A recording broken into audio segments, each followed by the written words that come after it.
So there have been multiple issues due to the strong growth of the company back then.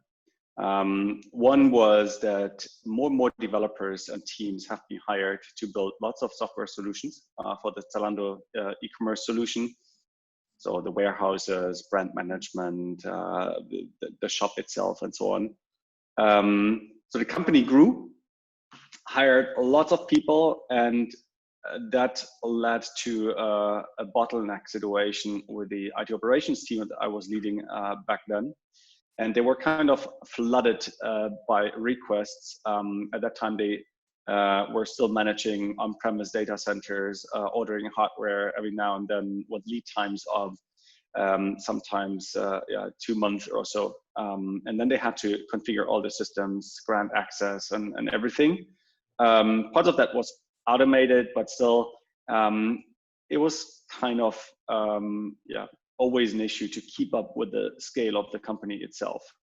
And I figured out that just hiring more people for the operations team won't solve the issue.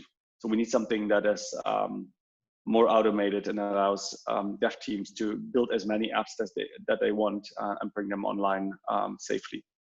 The second problem was that during that time, the tech stack only allowed to use Java and Python as applications.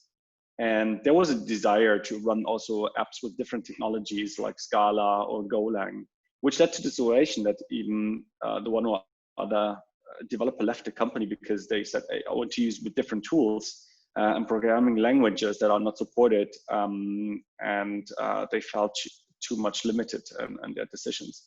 And that was a problem. Just supporting different environments would have meant far more effort to build that, to support that, which again, we weren't capable of doing that with this team, despite having a large team. But it was just too much to do. And the third big problem was that there was no scalable central platform for compiling, building, testing apps and services, which led to the situation that each team had to find their own ways of doing CI/CD. And this ended up with a zoo of workstations running under people's desks with custom CI/CD solutions. So this was kind of a pain, not structured at all. Every team had to find their own ways and wasted lots of time in getting it done. No control, no audit trail, nothing. And this was really a pain. And so the desire was actually to find a way to significantly increase efficiency and throughput of the dev teams by enabling them to develop, test, and deploy new apps and services quickly and frictionless.